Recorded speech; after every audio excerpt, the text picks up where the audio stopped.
प्रिय विद्यार्थियों, आज हम छायावाद के प्रतिनिधि कवि सूर्यकांत त्रिपाठी निराला के बारे में जानेंगे। मैं आपको निराला का एक संक्षिप्त परिचय, उनका व्यक्तित्व और कृतित्व बताऊंगी। निराला, जैसा कि आप जानते हैं, छायावाद के महत्वपूर्ण और प्रतिनिधि कवि हैं। निराला ने मुक्त छंद के माध्यम से कविता में एक नई धारा का प्रवाह किया।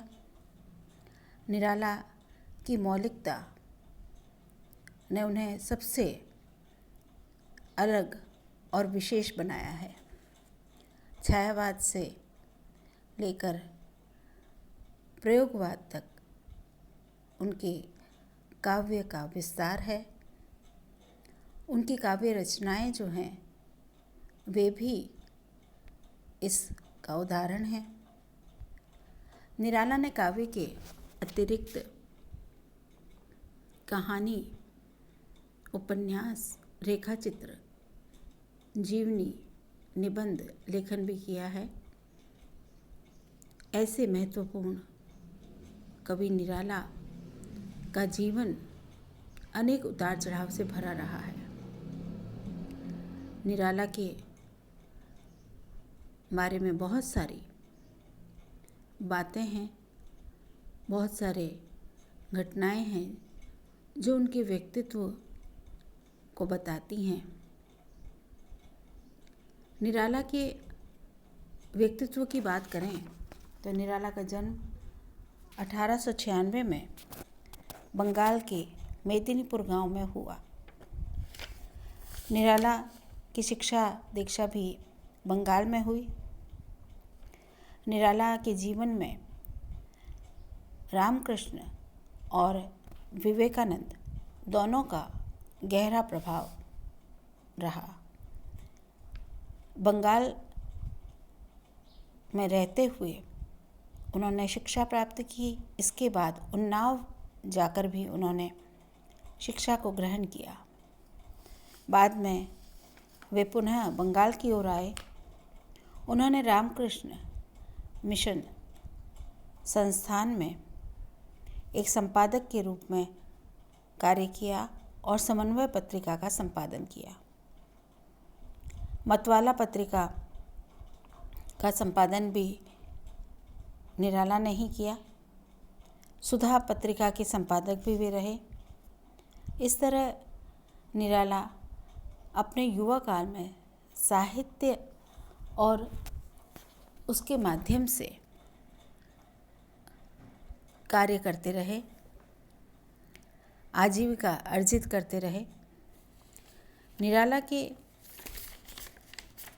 रचनाकार निराला की बात करें तो निराला के कवि रूप की हम सबसे पहले बात करेंगे।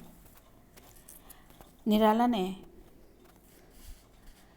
परिमल, गीतिका, अनामिका, कुकुरमुत्ता, अणिमा, नए पत्ते, अर्चना, आराधना, गीत कुंज, सांध्य काकली जैसे काव्य संग्रहों की रचना की है।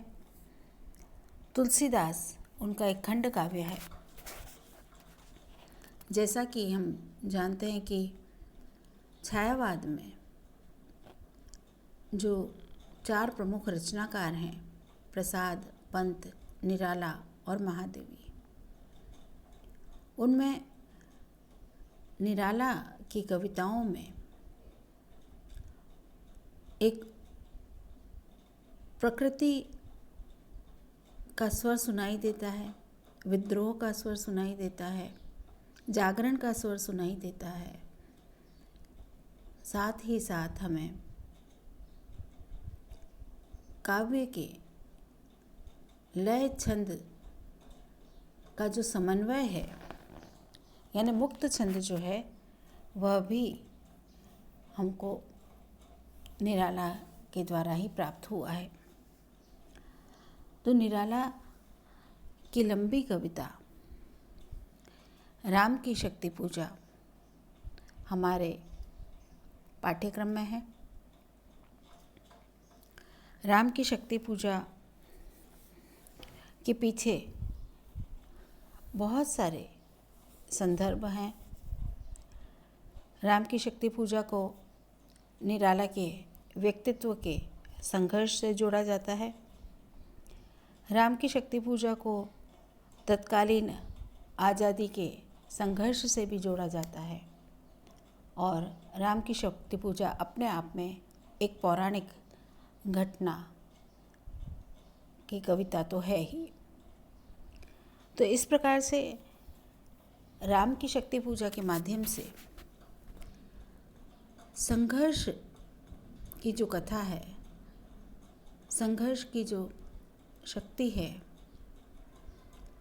सत्य और असत्य का जो संघर्ष है, वह हमारे सामने प्रकट होता है।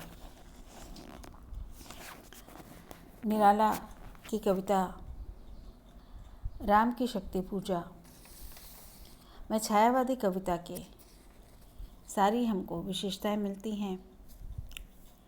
राम की शक्ति पूजा लंबी कविता है जिसकी रचना 1936 में हुई थी और उस तत्कालीन वातावरण का प्रभाव भी राम की शक्ति पूजा में हम देख सकते हैं। निराला ने कविताओं के अलावा कहानी, उपन्यास, रेखा चित्र, जीवनी और निबंध लिखे, नाटक भी उन्होंने लिखे।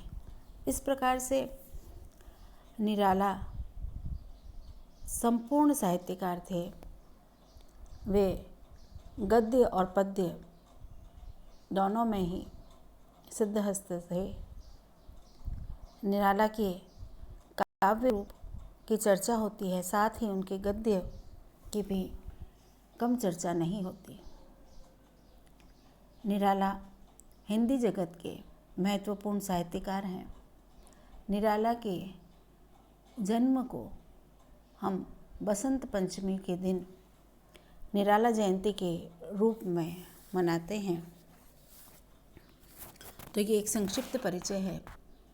अगले वीडियो में हम राम की शक्ति पूजा के बारे में और राम की शक्ति पूजा की व्याख्या जो है महत्वपूर्ण, उसे हम करेंगे।